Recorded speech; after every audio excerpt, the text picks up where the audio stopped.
Hi welcome back to my channel Shanu simple kitchen. ഞാൻ വന്നിട്ടുള്ളത് ഒരു ചിക്കൻ മന്തിയുടെ റെസിപ്പി ആയിട്ടാണ്. വളരെ എളുപ്പത്തിൽ നമുക്ക് എങ്ങനെ വീട്ടിലുണ്ടാക്കിയെടുക്കാൻ നോക്കാം. ഞാൻ ഇവിടെ എടുത്തിട്ടുള്ളത് 1 കിലോൻ്റെ ചിക്കൻ്റെ തൈറ്റ്സ് ഭാഗമാണ് എടുത്തിട്ടുള്ളത്. തൊലിയോട് കൂടിയിട്ടാണ് എടുത്തിട്ടുള്ളത്. അപ്പോൾ അതിൽ മസാല ഒക്കെ പിടിക്കുന്നതിന് വേണ്ടിയിട്ട് ഒന്ന് വരഞ്ഞു കൊടുത്തിട്ടുണ്ട്. ആദ്യം നമുക്ക് ഈ ചിക്കൻ ഒന്ന് വേവിച്ചെടുക്കണം. അതിനായിട്ട് ചിക്കൻ ഒരു പാത്രത്തിലേക്ക് ഇട്ടിട്ടുണ്ട്. അതിലേക്ക് 1/2 ടീസ്പൂൺ പെരിഞ്ജീരകം, 4-5 ഗ്രാമ്പു, 1 ടീസ്പൂണ് കുരുമുളക്, 3 ബേ ലീഫ്, 3-4 പട്ട, 1 ഉണക്കനാരങ്ങ ഇട്ട് കൊടുക്കുക. ഇതിലേക്ക്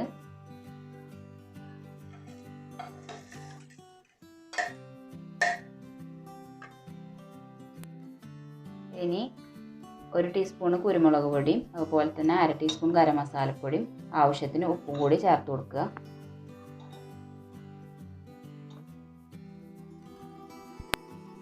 ഇനി ഒരു ചിക്കൻ സ്റ്റോക്ക് ഒന്ന് പൊടിച്ചിട്ട് ഇതിലേക്ക് ഇട്ട് കൊടുക്കുക.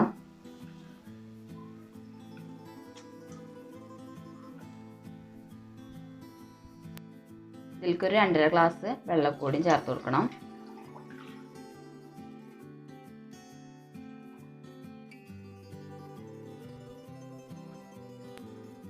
ഇനി ഇത് അടച്ചു വെച്ചിട്ടൊന്ന് വേവിച്ചെടുക്കുക.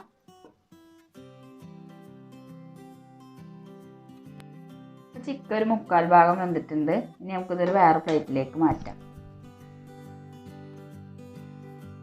ചിക്കൻ വേവിച്ച വെള്ളത്തിലാണ് നമുക്കിനി അരിയൊക്കെ വേവിച്ചെടുക്കാനുള്ളത്.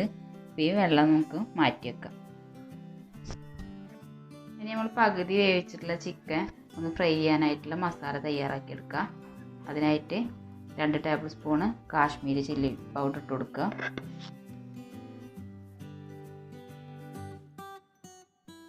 1/2 ടീസ്പൂണ് മഞ്ഞൾപ്പൊടി, 2 ടീസ്പൂണ് ഒലീവ് ഓയിൽ ഒഴിച്ചു കൊടുക്കുക.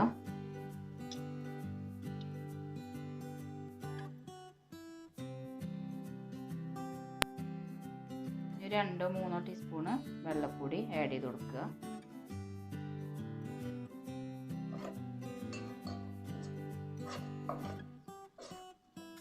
ഉപ്പ് നമ്മൾ നേരത്തെ വേവിച്ചെടുക്കുമ്പോൾ ഇട്ട കാരനാണ് ഇപ്പോൾ ഇട്ട് കൊടുക്കാത്തത്. ഇനി കുറവ് ചിക്കനിൽ തോന്നുന്നുണ്ടെങ്കിൽ കുറച്ച് ആഡ് ചെയ്ത് കൊടുക്കാം. ഇനി നമുക്ക് ഇതിലൊന്ന് മസാല തേച്ച് പിടിപ്പിക്കാം.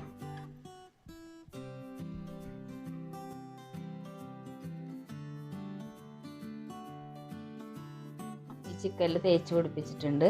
ഇനി ഇത് നമുക്കൊന്ന് ഫ്രൈ ചെയ്തെടുക്കാം.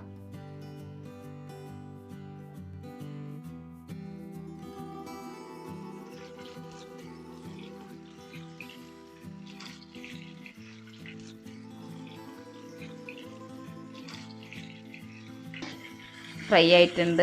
ഇനി നമുക്ക് വേറെ പാത്രത്തിലേക്ക് മാറ്റാം.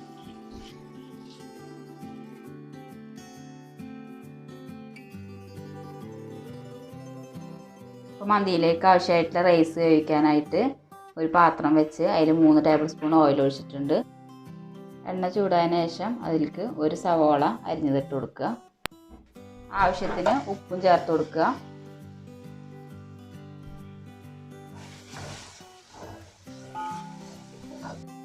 ഇനി 2 ടീസ്പൂണ് ഇഞ്ചി വെളുത്തുള്ളി പേസ്റ്റ് ഇട്ട് കൊടുക്കുക.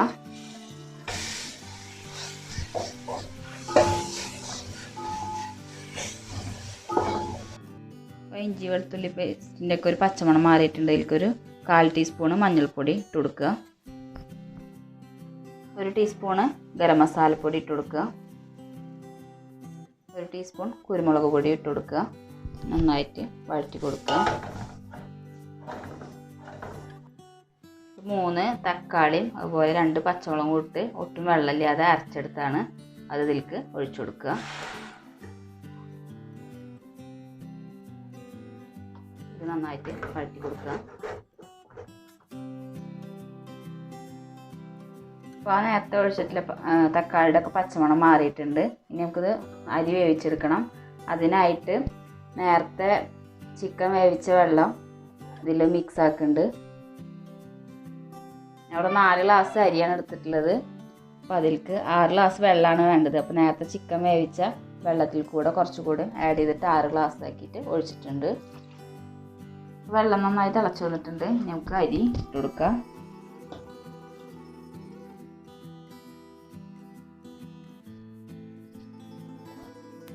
മന്തി റൈസ് ഉണ്ടാക്കാൻ സെല്ല റൈസാണ് ഉപയോഗിക്കുക. ബാസ്മതി റൈസ് ആണെങ്കിലും കുഴപ്പമില്ല. ഒരു 3/4 വേവ് റൈസ് വെന്ത് വന്നിട്ടുണ്ട്. പിന്നെ ചിക്കൻ വെച്ച് കൊടുക്കാം നമുക്ക്.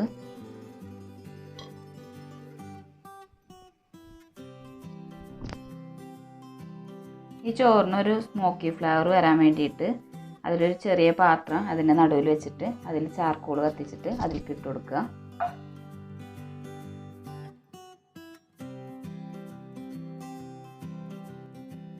കുറച്ച് ഓയിലും ഒഴിച്ചു കൊടുക്കുക. ഈ സമയത്ത് വേഗം തന്നെ നല്ല കവർ ചെയ്തിട്ടൊരു ഫോയിൽ കൊണ്ട് വെച്ചു കൊടുക്കുക.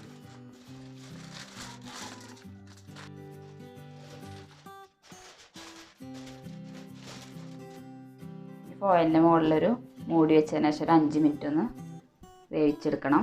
അതിനായിട്ട് ഇതിലധികം വെള്ളമില്ലാത്ത കാരണം അടി പിടിക്കാനുള്ള ചാൻസ് ഉണ്ട്. അത് കാരണം വേറൊരു അടികട്ടിയുള്ള പാത്രം വെച്ച് കൊടുക്കുക. ഇപ്പോൾ ഏകദേശം ഒരു 5 മിനിറ്റ് കഴിഞ്ഞിട്ടുണ്ട്. ഇനി നമുക്കിതൊന്ന് തുറന്നു നോക്കാം. ആ ചാർക്കോളൊക്കെ കത്തിച്ച് നമ്മുടെ ചോറിലേക്കോ അതുപോലെ ചിക്കനിലേക്കൊക്കെ നന്നായിട്ട് പിടിച്ച് നല്ല സ്മെല്ലൊക്കെ വരുന്നുണ്ട്. അപ്പോൾ നമ്മുടെ ടേസ്റ്റി ആയിട്ടുള്ള മന്തി റെഡി ആയിട്ടുണ്ട്. ഇനി ഇതൊരു സെർവിങ് പ്ലേറ്റിലേക്കൊന്ന് മാറ്റാം. നമ്മുടെ വീട്ടിലൊരു ഗസ്റ്റ് വരുമ്പോഴോ അല്ലെങ്കിൽ അവധി ദിവസങ്ങളിലൊക്കെ ഉണ്ടാക്കാൻ പറ്റിയിട്ടുള്ള ഒരു റൈസ് കൂടിയാണ്. ടൊമാറ്റോ സൽസയാണ് ഈ മന്തിയുടെ കൂടെ കഴിക്കാൻ നല്ലൊരു കോമ്പിനേഷൻ. അപ്പോൾ അതിൻ്റെ ലിങ്ക് ഞാൻ താഴെ ഡിസ്ക്രിപ്ഷൻ ബോക്സിൽ കൊടുക്കുന്നുണ്ട്. ബിരിയാണിനായിട്ടൊക്കെ വളരെ എളുപ്പത്തിൽ തന്നെ തയ്യാറാക്കിയെടുക്കാൻ പറ്റുന്ന ഒരു റൈസ് കൂടിയാണിത്. ഇത്ര ഈസിയായി തയ്യാറാക്കാൻ പറ്റുന്ന മന്തി നിങ്ങളെന്തായാലും ട്രൈ ചെയ്ത് നോക്കണം. നിങ്ങൾക്ക് ഇഷ്ടപ്പെട്ടാൽ നിങ്ങളുടെ ഫ്രണ്ട്സുമായി ഷെയർ ചെയ്യാൻ മറക്കരുത്. ഇനി ഇതുപോലുള്ള റെസിപ്പികളുമായി വീണ്ടും കാണാം.